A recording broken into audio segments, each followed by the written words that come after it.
The NIH defines addiction as a chronic, relapsing brain disease that changes the brain, both its structure and how it works. They say these brain changes can be long-lasting and lead to harmful behaviours, which in the case of food results in uncontrolled eating and purging, with resultant changes in weight. So how do addictions start, and how can you tell if you have an addiction? Stand by, Go Healthy for Good starts right now.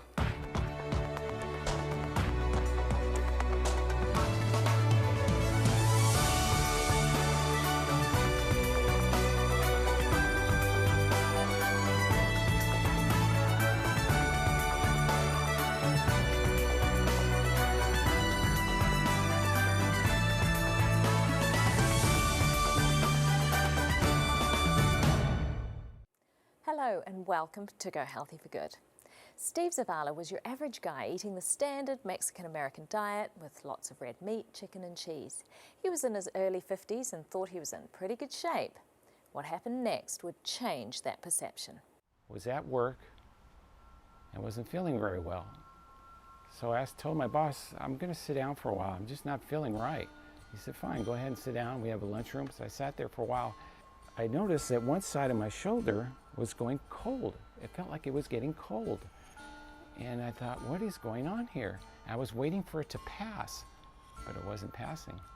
And another employee came around and checked on me. And he went and told my boss, this guy is not looking very good. Because I couldn't see myself. I guess I was maybe getting a little pale. So he came, he saw me, and he said that he wanted to take me immediately to the nearest hospital. The doctor came and checked me out. Came back a few minutes later and said, Mr. Zavala, you're having a heart attack. We need to get you into the room. And I said, this was never going to happen to me. This was not supposed to happen to me. And we didn't have much time. And what they did was an angioplasty on me. And I remember that time where these things stick in your mind, where my wife was with me going down the hallway. And all I could think of, is this the last time I'm going to see her? I had a brand new granddaughter also. Is this the last time I'm going to see her? She was only months old. Am I going to not see her grow up? And I said, oh, Lord, it's in your hands. This is completely in your hands. And I was at peace with myself, actually, of whatever the outcome was going to be. I had to be. I didn't have much choice. And while I was in the hospital, I had plenty of time to think. And I figured it was something I had done to myself. But I thought I was doing everything right. And I was asking God, what happened here? Why did you do this to me? Later on, as I was actually to get up out of bed and walk, I had never felt that weak in my life. I never felt that. And I was an athlete in high school. I consider myself reasonably physically healthy and strong. But man, that was the weakest I've ever felt in my life. See his recovery in the next segment, and later in the show, Sean will take us through our paces. Plus, we'll learn the best stress-relieving foods. This is the second in a 4-part series that will take you from wanting to winning, and today's topic is building a better brain. So let's get started with the news.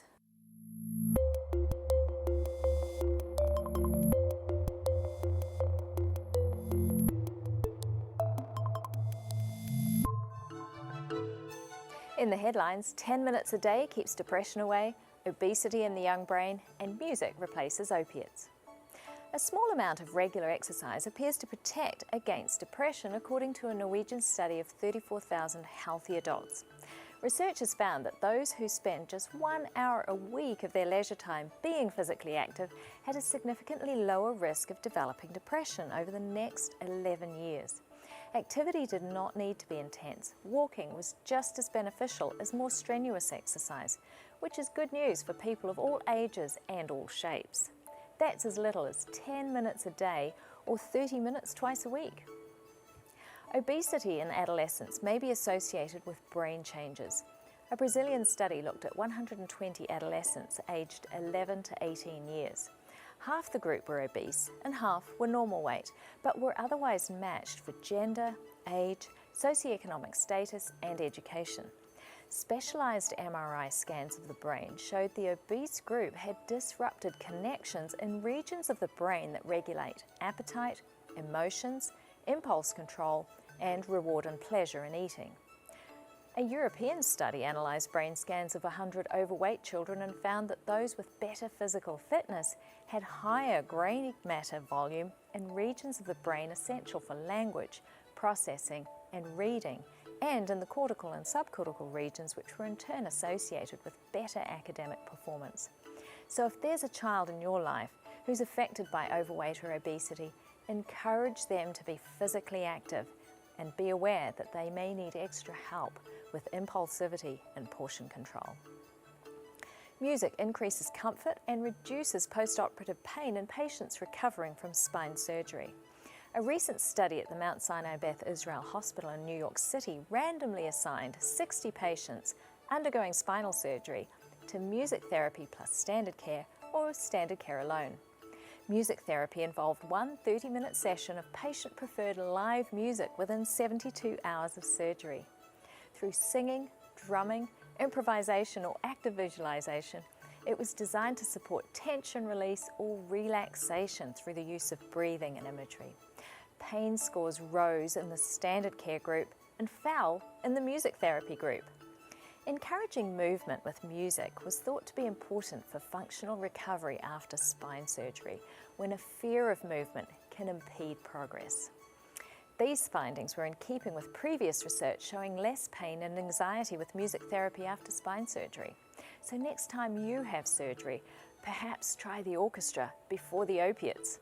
I'm Dr. Nerida McKibben, and that's today's Health News. Today's guest is Vicki Griffin, a nutritionist who has lectured worldwide on the lifestyle links to better mental, physical, emotional, and spiritual health. In the last episode, she shared her personal story of 2 decades of bulimia. I asked her if addiction is primarily physical or mental. Well, it's both. It's definitely both, and probably for different people. The strength of which one is the front player may vary, but it's definitely both, because the brain-body connection can't really be separated. So how do you know if you have an addiction? What are some of the cardinal signs of a food addiction? Well, I have a saying that I use in some of the classes that I've held, and that is, if you have an item in the house, a food item in the house, and you know where it is, and you can't stop thinking about it, you know who's eating it, and you know how many are in the package, and if your husband has the last one, you're mad at him, chances are you're battling an addiction. How much headspace is thinking about food or a food item? How much headspace is it taking up in your life? How dependent are you on it? How much damage is this causing you, and you know it's causing damage, but it seems to be the only solution you have to manage discomfort, pain, or whatever the mood is that you happen to be facing. It's a very widespread. It's a very widespread problem. Now, is the susceptibility to cravings, does it vary between individuals a lot? Is some people just not susceptible to food cravings and others just sitting ducks? Well, I definitely think that there are sitting ducks out there. I also think that the way that foods are manufactured and processed today can take someone that is quite not predisposed to an addiction, and an addiction can be created if the substance is strong enough. So food, the way it is processed today, it's cheap, it's available, you can have it anytime, anywhere, for any reason. The content is chemically manufactured to be highly hedonic, so the elements are there, and some have said that sugar addiction is the basic addiction that precedes all others. So when you have poor nutrition, when you are eating processed foods, and it's not just about what you're eating, it's about what you're not getting. So you can have cravings not only at the level of not getting fiber and the satiety level, but also at the cellular level. There's satiety. So when you have foods that are in the right ratios, when you have natural foods, when you have foods that have color and flavor and variety from the plant kingdom, then you are actually maximizing the absorption of those nutrients, you're maximizing their utilization, and you're maximizing their retention. All of those things are required to prevent addictive tendencies. More from Vicky in the next segment, but before we go there, think about this. Here's your prescription.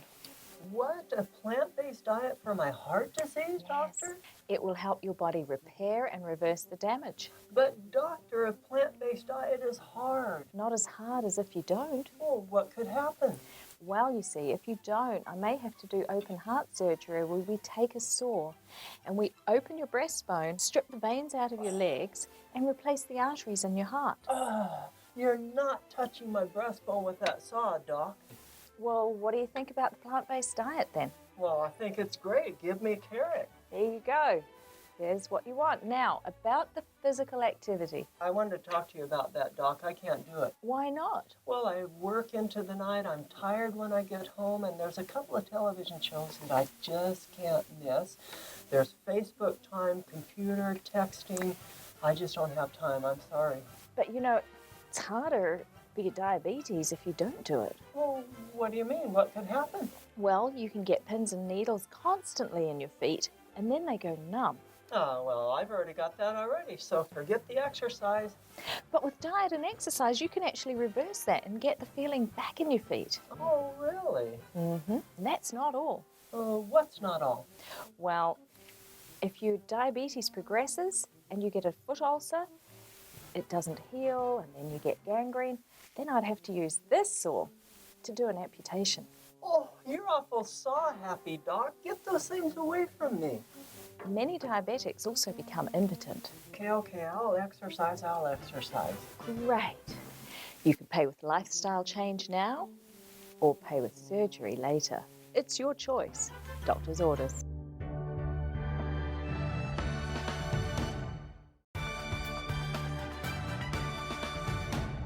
Stress is a part of life for us all. We should try to manage it by reducing our commitments, doing deep breathing, learning to relax, practicing gratitude, and being physically active. That's really important. But you know, another way to cope with stress is to eat the foods that support the brain, support the body. So let's start with B vitamins. You know, if you're over 50 or if you eat a plant-based diet, then B12 supplementation should just be part of your day. Take up to 1,000 micrograms a day, 1,000 micrograms. Folate is another important B vitamin. This helps the brain to produce dopamine. And the best source is dark green leafy vegetables. And then you can also get some from oranges and from legumes. And I know which patients of mine get their dark green leafy vegetables because their folate levels can be through the roof, just really healthy and just vital. Now, another important vitamin is vitamin D, and when we have enough vitamin D, we feel happier and we're less likely to panic. So if you have dark skin or you live in a kind of near the poles of the earth, you don't get a lot of sunshine, then you might want to be supplementing with vitamin D. Usually 2,000 units is enough each day. D3 is good. Omega-3 fats are helpful too, and we often don't get enough omega-3s because our diet is sort of full of omega-6s. So where do we get omega-3s? I'm always talking about this, but let's go through it again. Flaxseed is a great, affordable way to get omega-3s. Grind it, put it on your breakfast. Eating it whole, you don't get so much. You need to actually break it down. Chia seeds are also a good source, much more expensive. Walnuts are great too. Walnuts are yummy ways to get. And you notice how walnuts look like a brain, right? And then spinach is another way to get your omega-3s. If you think you need extra omega-3s, then you can supplement with omega-3s. I'm always in favor of getting plant sources, avoiding the fish so that we don't get the mercury. So you can get it from algae. Algal DHA that's where fish get it. They get it from algae. So go to the source. And then you can also use flaxseed oil. You don't want to cook with it, but you can put it on toast, pour it on your salads, your popcorn, your baked potatoes, your pasta, lots of different places that you can drizzle a little bit of flaxseed oil. But whole flax seeds are the way that I do it for myself. Now, our brain is mostly water, so it's vital that we stay well hydrated all day, every day. So start each day with 2 glasses of warm water. It'll just go straight down and start to hydrate you immediately. And then between meals, drink a little bit of water every hour all day. And so having a bottle can be really helpful there. Magnesium is an important mineral to avoid fatigue, irritability, depression, and agitation. And it's easy to find. Pumpkin seeds are the best source, but you don't have to go for pumpkin seeds if you don't like them. Next best would be sunflower seeds, of course flax seeds, all the seeds, and the nuts, tree nuts are the best source. Peanuts do have magnesium, but not as much as the tree nuts do. And if you include a nice variety of legumes and whole grains, you'll easily get enough magnesium each day. Now on the show we've shared before about the important role that gut bacteria play in making neurotransmitters that keep us calm and coping. So it's not just made in the brain, it's made by our gut bacteria. So we can think about probiotics, but you know, gut bacteria won't hang around if you don't feed them with all this lovely fiber that we see along this table. So we're going to get that fiber from legumes, whole grains, fruits, vegetables. And that will keep the healthy bacteria in our gut thriving. Finally, don't forget berries. They provide powerful phytochemicals and antioxidants that are good for the brain, but also good for the heart and good for eyesight. One day at work, Steve had a heart attack. Rushed to the hospital, he wondered if he would survive as he underwent an emergency angioplasty. He did survive, but here's what happened next. Before I left the hospital, they gave me quite a few medications. And they say, you're going to take these at night, these during the day, and you're going to take these at night. And you're going to do this every day for the rest of your life. I said, for the rest of my life? I've never taken any medication on a continuous basis. And so that really stuck in my head. That made an impression on me. Now, interesting thing is, one doctor, I think in passing, said, or you can go vegetarian. Here I go on my journey with taking these pills day in and day out, and sometimes I would forget. And sometimes I would, did I take that dosage? So I had this little pill tray to make sure that I was taking the right pills. And sometimes my wife had to remind me, Steve, did you take your pills? And sometimes I'd lie and say, oh yes, I took them. But the little pill tray did not lie. After about a month, I went back to work. But I noticed I was having dizzy spells off and on. If I went to a lower shelf to pick some, came up, I'd have dizzy spells. And I thought these pills were supposed to make me feel better.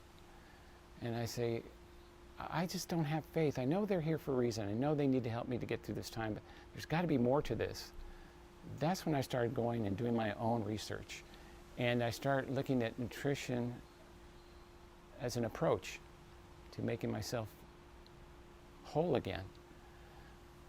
And as I dug deeper, these doors were opening. Things that I was never taught or never really investigated. But now I was put in a position that I needed to investigate if I planned to be around a little bit longer. I also learned that most heart attack victims within a 2-year period have a reoccurring heart attack. And I didn't want to be a part of that statistic. I had too much at stake. And so I said, with the grace of God, I said, I'm going to do this with your help, Lord. And I think that's the only reason I'm here today is because of that. And I learned about I saw a movie that really opened my eyes. It was called Forks Over Knives. And that really was the inspiration I needed to really launch me into this lifestyle. I decided to get all animal products out of my diet, increase my fruits and vegetables, and have a love for these things. What's on my shelves? What's in my refrigerator? Yes, initially I was somewhat resistant to it. I said, well, I could still keep this, or I can still keep that.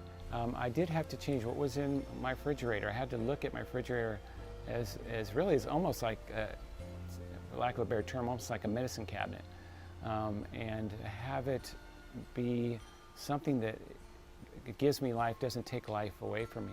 For me, it started off slow, but it gained momentum.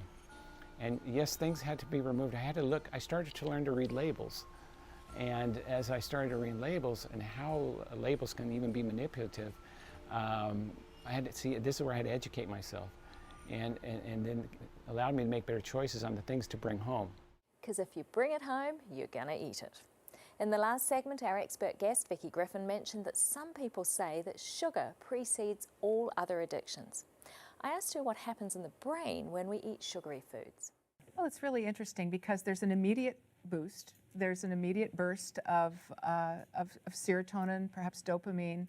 And the result over time, though, is a spike in blood sugar and the shift in insulin activity, which can begin to create insulin resistance, because usually it's a sweet and fatty food. So you've got this syndrome going on. So the result soon after the eating experience is increased tension and fatigue.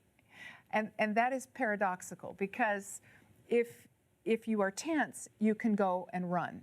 If you're fatigued, you can take a nap. But when you are tense and fatigued, it drives irritability. And because our frustration level rises and we don't realize. Yes, exactly. And as this biologic shift occurs with eating these sweet and fatty foods, and insulin resistance begins to develop, then you have this high blood sugar and the clearing of sugar through elevated stress hormones. So then you have more triglycerides forming and the formation of this mid-body fat, and that creates more lethargy, a loss of energy. So one of the cardinal symptoms of poor eating patterns is chronic fatigue. Is just having this fatigue because the energy is not getting into the cells.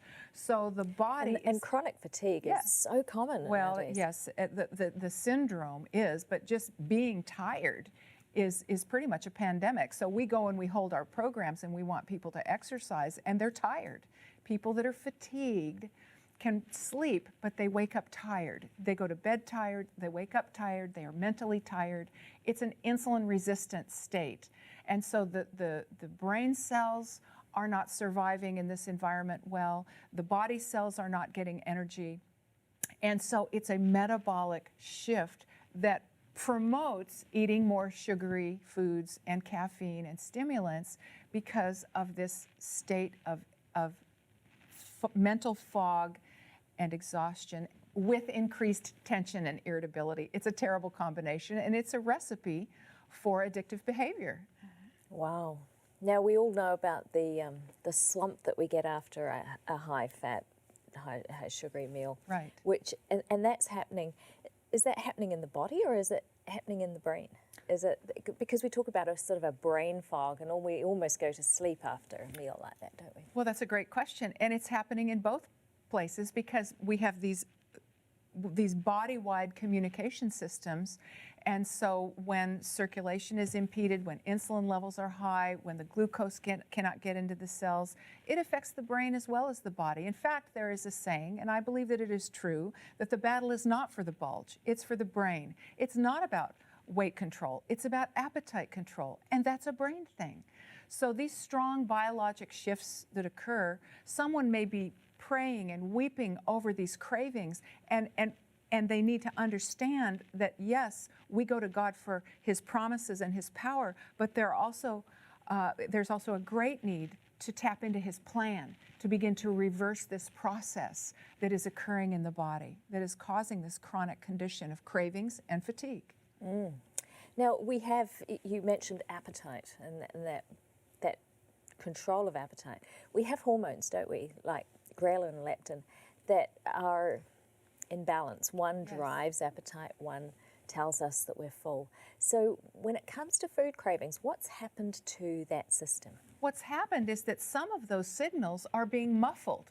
So you may be producing plenty of that hormone or neurotransmitter, but it's muffled. It doesn't have access to the cells. The body can't hear it. So the I am satisfied, it's the change that occurs at the skeletal muscle level. So when the inactivity combined with overfeeding, those are the two key elements. Inactivity and overfeeding striates or marbles skeletal muscle so that it becomes impervious to the action of the insulin. Insulin is supposed to be and is designed to get the energy, the glucose, into those cells. And when we are inactive and overfeeding, then what occurs is what is called insulin resistant. So then we have this high level of insulin, Correct. and that, you say, is muffling the message for You've had appetite enough, control. that you've had enough. You're drinking sweetened products that turn on peptides that say, I'm hungry. And that this is one theory as to why those who consume diet drinks consume more calories than those who do not, because the signaling that you're hungry is being turned on, and the high-fat food muffles the signal that says, I've had enough.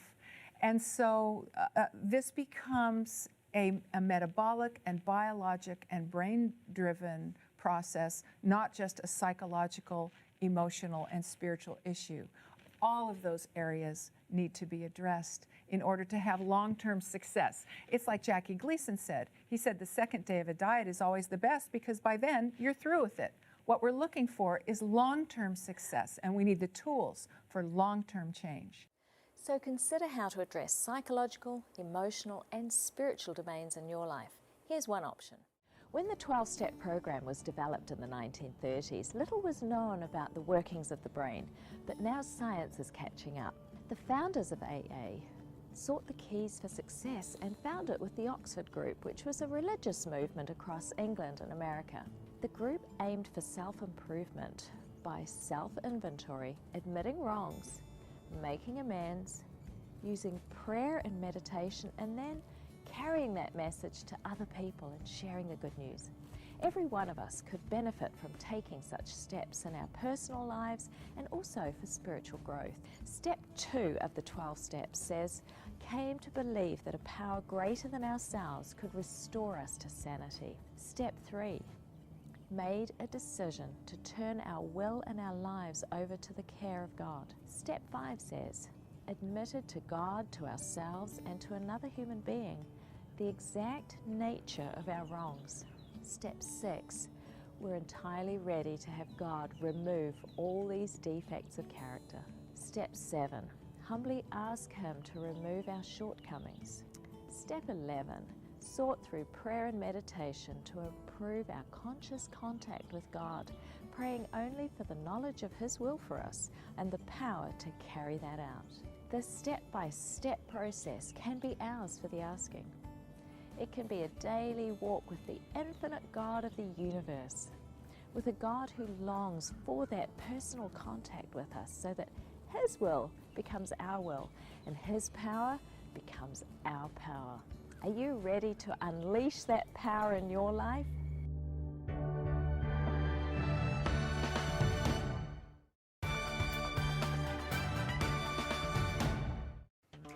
We're back, and it's time to get moving. Time for you to participate in this show. Sean, welcome. Hi, how are you? Good. Good to see you.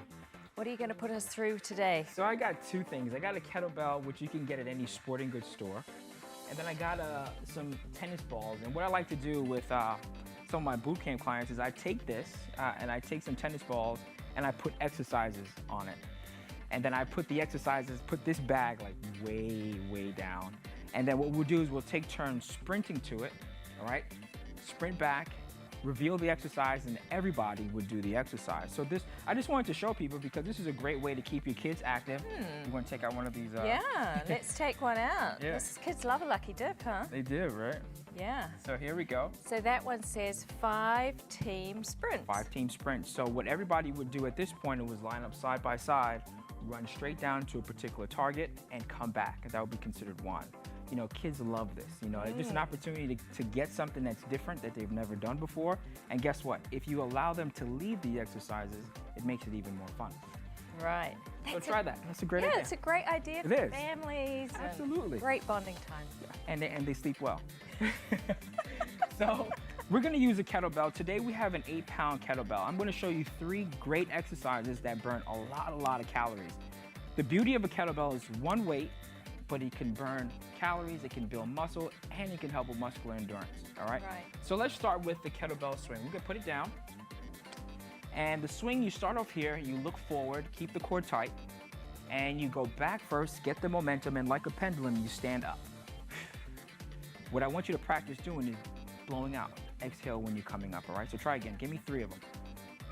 1, 2, and 3. That is a kettlebell swing, a standard kettlebell swing. It's a great exercise. It is challenging. So yeah, we only did 3, but sometimes you could do for 30 seconds, 45 seconds, or even a minute. Again, the point here is to burn a lot of calories and challenge yourself. Number 2 would be a kettlebell high pull. Single arm, put your hand here, and all I want you to do is stand up and pull it up here. Yes, this is a very powerful movement, all right? So eyes forward, core tight, and when you're pulling up,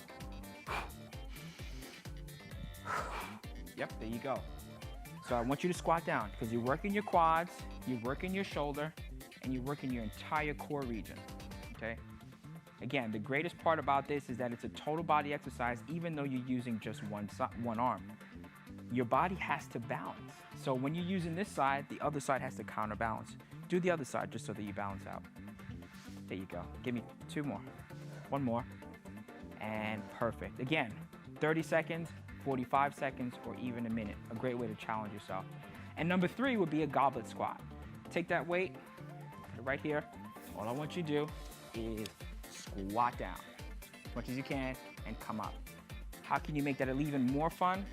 I know fun and exercise sometimes don't match, but I want you to press it straight up.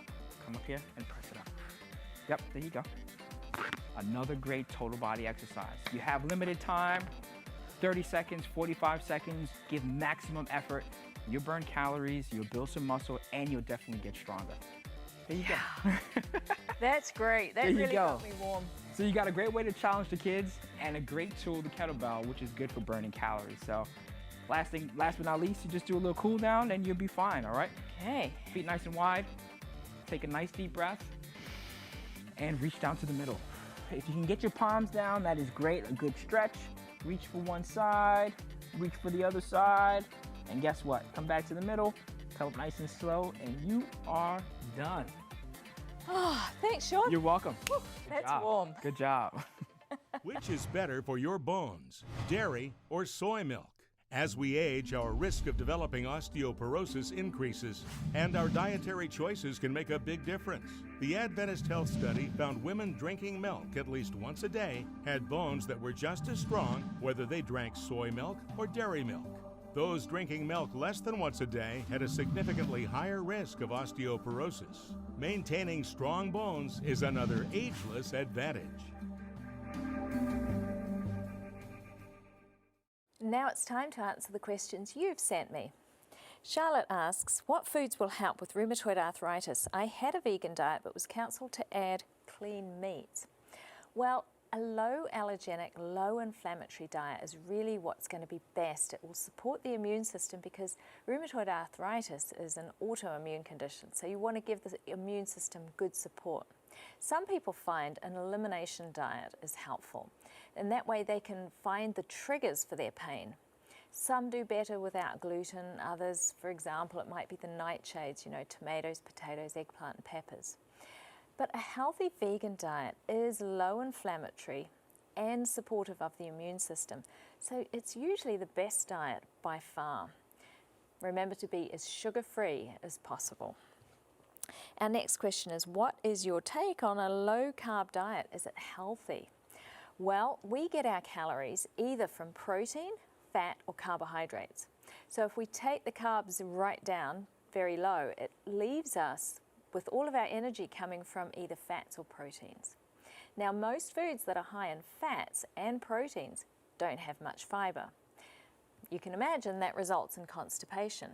It also overloads the kidneys with all that protein, so kidney stones are not uncommon in people that go on a very low-carb diet. Now, if the fats are not healthy fats, there's also going to be a rise in the cholesterol levels, which will increase cardiovascular disease risk. The other thing is that the brain does rely on carbohydrates for energy. So when it has a low-carb diet, you often get some irritability and maybe even depression. So all in all, I don't think it's healthy. It will help to lose weight quickly in the first instance, but in the long term, it really is not a healthy diet. Audrey asks, is it safer to have a root canal or just to have a tooth extracted? Oh, this is a tricky question.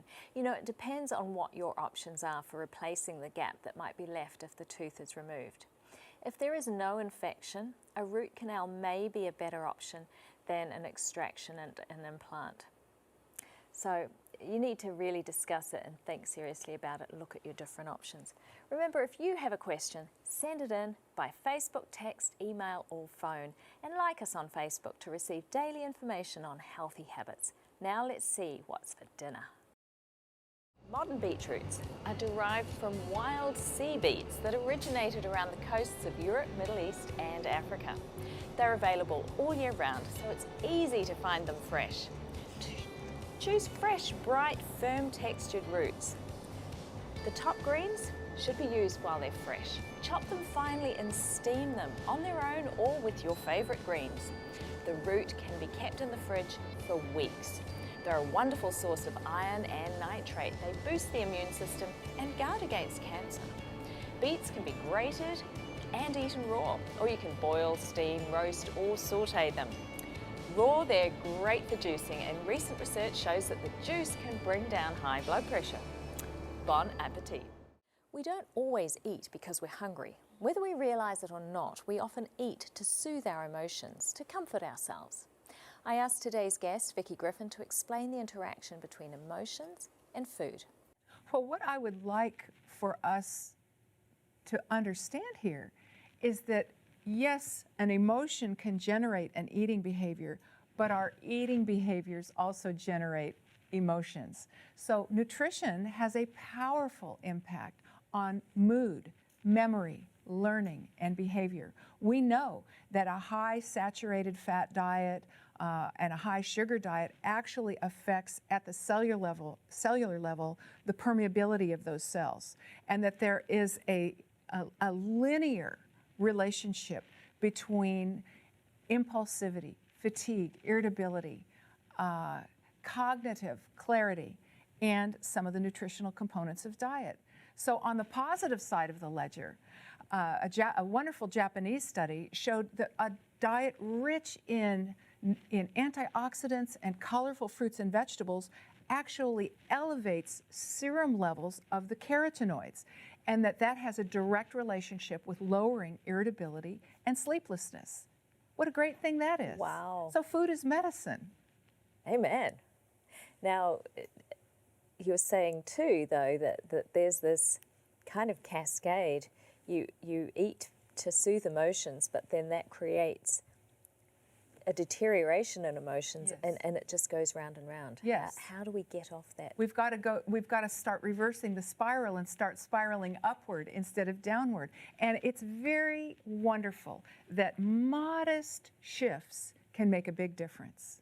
Modest shifts. And I work with a clinical dietitian, and she calls dietary fiber your fabulous forgotten friend. And when we talk about things like obesity, we need to remember that obesity is not just bigness. It's the ratio of body fat to lean muscle. So as we exercise and as we eat more dietary fiber, more fresh fruits and vegetables, whole grains and beans, legumes and nuts, as we incorporate more of those things into the diet, then we are shifting from a diet that just stimulates to one that actually strengthens. It creates satiety at the appetite level, and it creates satiety at the nutrient level. We recommend 15 grams of fiber at every meal. If you have 3 meals, 45 to 50 grams of fiber in a day is an excellent prescription for beginning to address these relentless food cravings. And it begins to create a shift. So we're actually fighting carbs with carbs. That's clever. Now, you often talk, when I've heard you speak, you talk about the mindset. Yes. How does the mindset play into this problem of cravings and addictions? Well, mindset is the core of our thinking. It's our basic outlook on life. And I remember listening to a neuroimmunologist talking about depression and mindset in a seminar, and he said something very interesting, and I believe it is true. He said the opposite of depression is not happiness. The opposite of depression is resiliency. Resiliency. What is that? Well, it's the ability to bounce back. It's the ability to tunnel through trouble. And people that begin their life without the tools for addressing and facing down trouble and problems, they are going to be vulnerable to addictions. They're going to be vulnerable to either hypervigilance on the problems, which increases anxiety and all kinds of metabolic issues, or hiding and just figuring a way out of the pain. And of both of these scenarios create a tendency and a vulnerability to addiction. So thinking skills are so very, very important. We cannot avoid problems. We have to learn how to address them. And for many, that's learned growing up. Yes. You didn't get that growing up. That is correct. It is a learned behavior. Some people have a genetic resiliency. They have a personality trait that enables them to use these skills. There's an interesting book entitled Succeeding When You're Supposed to Fail that actually looks at children that come from neglected, deprived, and abusive backgrounds. 1/3 of those children actually do quite well, and it is this attribute, these psychological traits of resiliency, that tend to carry them through hardship and trouble. They are biblical traits that we can learn, and God has designed us so that the brain is continually remodeling itself according to what it learns. And this is all about mindset. So the fixed mindset believes that what you receive in your genetic deck and in your environment is set in stone. And so so you're doomed, or you're doomed, you are fixed, you are fated. And it's a very fatalistic mindset. And these people have no recipe for moving forward. The first failure in a diet, the first problem in a relationship, the first a poor grade, it's disaster, and they don't know how to tunnel out of it or how to improve. So they look at themselves more as, how will I look, than how can I learn. But the growth mindset is focused on, what can I learn? How can I improve? Children, toddlers with a fixed mindset will always choose easy puzzles because they want to prove and validate to themselves that they are competent. And they're always thinking about, am I smart or dumb? Will I succeed or will I fail? They're threatened by challenges. They don't take criticism well. They have a rather fragile and unforgiving personality type. They're more temperamental. But the learning mindset, which is fixable. Well, I mean, we can adopt this mindset. We are tunable, fortunately, is more about, how can I learn from this experience? They see effort as the path to mastery. And so they actually do well. Successful people are not mistake-free. They just refuse to give up. Right. Yes, like Thomas Edison, he threw 1,000 light bulbs away and he That's just kept going. I guess he had one of those very, a real learning mindset. Correct.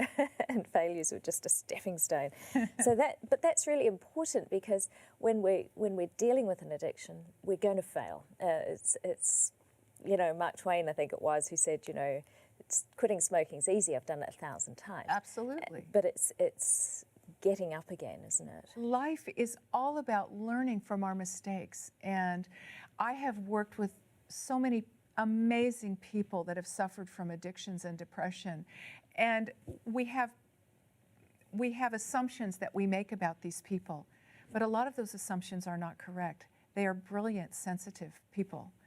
But they need the tools for tunneling through trouble. More on the mindset from Vicky after the break, so don't go away.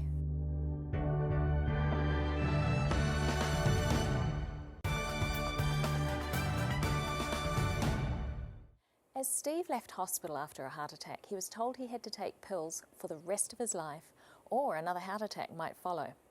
Still not feeling well, he looked for more and found the movie Forks Over Knives.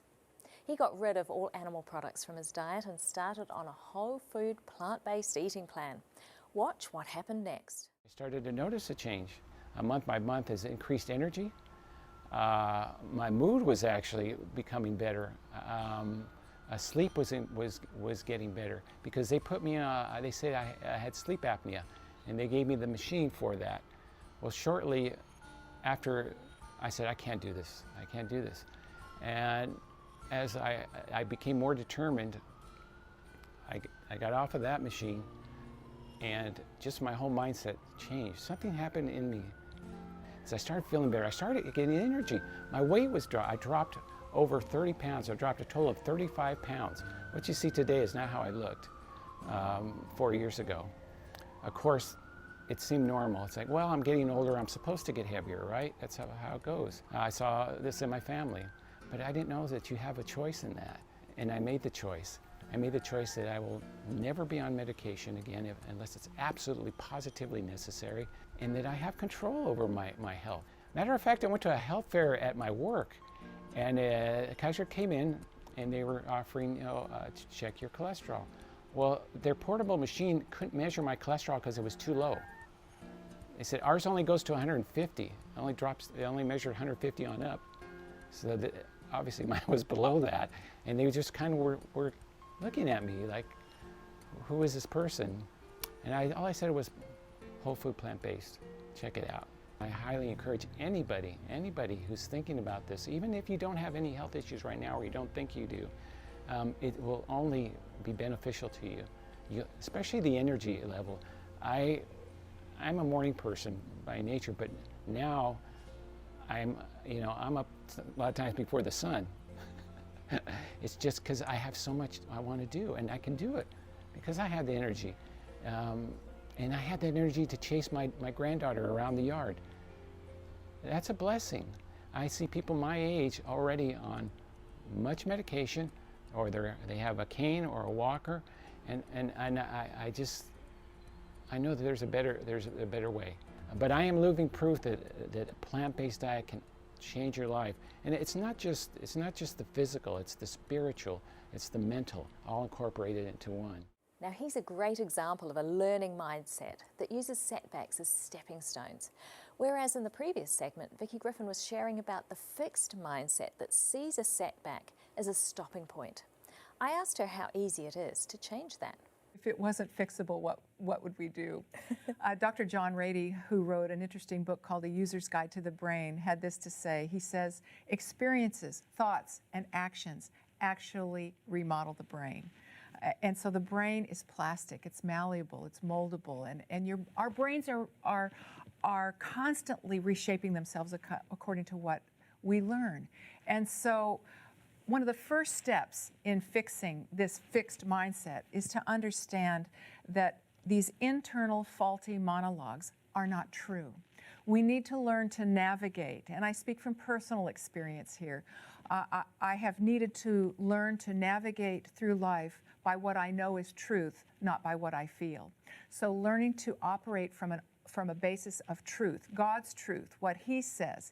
The Bible says, I can do all things through Christ who strengthens me. He will strengthen me. And so this fatalistic attitude of failure and hopelessness is not truth. It's just a feeling.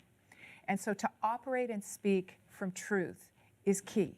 So we need to challenge our own self-talk and say, is that truth? Yes, 60% of what we think is automatic. And so often in lifestyle programs, we're dealing with physical habits, but we're doing what we tell ourselves. And so our habits of thinking need healing.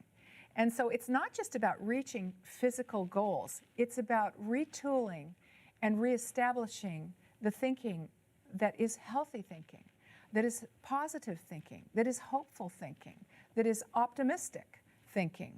And we have every reason for hope because we have been engineered for recovery. And I believe that God wants to give us back that which sin has broken and taken away. And so that is number one. Number two is beginning to speak. It's learning to speak and act upon what you know is right. You can feel wrong and do the right thing, and that begins to restore the brain. So as we begin to initiate new behaviors, this is very important. As we begin to exercise, it actually stimulates the brain. It actually helps to generate and protect new nerve cells and ensure their survival. And this is very important. It elevates mood. So tapping into the lifestyle components of the new behaviors and the new styles of thinking, tapping into those support systems. The health consequences of social isolation are equivalent to smoking 15 cigarettes a day. And so tapping into the social, spiritual, lifestyle tools for regenerating the brain, including the thinking style. Our thinking needs to be healed by God. Right. So you're saying fake it till you make it, because once Yes. if you fake it enough, it will actually just become a part of you, and it will be real. Absolutely. The Bible says, let the weak say, I am strong. And so I would like to get up in the morning and say, I look good, I feel good, and I'm achieving my ideal weight. Instead of I'm helpless, I would just die for a cinnamon bun. You know, I might as well just go and get one. I might as well just give up. It's what you say you're going to do. You will do what you tell yourself. And with the power of God changing our desires, changing our hearts, changing our inclinations, you can't lose when you tap into His plan. Amen. Now, we also talked about the balance between ghrelin and leptin, these appetite control hormones. Is that also true, that as we start putting the fiber and all these highly nutritious foods in, that system can be restored? Absolutely incredible. Even the cheapest computers have backup systems. And we have been designed and engineered by a creator who knows this sinful planet that we've been brought into. You didn't ask to be born where you were. You didn't ask to have all those things happen to you that happened to you. You made choices when you were without knowledge and without God. And He understands all that. And so within your being are all of these backup systems to bring recovery. There are 50 neurotransmitters that we associate with mood in the brain, and all 50 of them are capable of action at a distance. But the stunning truth is that all 50 of those neurochemicals, all 50 of those molecules of emotion are made, stored, and secreted by the mobile cells of the immune system, the cells of the respiratory system, and the cells of the GI tract. And so our diet affects the microbiome and the manufacture of those very chemicals. Dopamine, serotonin, GABA, which inhibits impulsive behavior. There is a bidirectional communication system between the brain and the body with these neurochemicals. And exactly how these communication systems act and interact is not even known completely today. But there is a powerful influence by healthy dietary choices and the modulating effects on mood, anxiety, depression risk, impulsivity, sleeplessness, and irritability. Now, I'm not saying that those fix all of those things. God has many tools to help His people. I have known some mean vegetarians. And so I believe we need to use every tool in the box, but we cannot ignore the first line of defense, which is the way we treat these bodies. Beware of highly hedonic processed foods that line your supermarket shelves. Instead, look for whole foods that have the correct ratio of nutrients with natural colours and natural flavours and good amounts of fibre. Especially watch for sugary, fatty foods that alter metabolism, create brain fog and fatigue. But don't go replacing your sugar with artificial sweeteners that signal hunger and drive appetite. Watch to see what foods you eat that adversely affect your emotions and try to eliminate them. Observe your own mindset to see if you're a fixed or a learning mindset, and remind yourself that some of our best lessons are learned through making mistakes. Replace faulty thinking with truth and speak that truth into your life every day.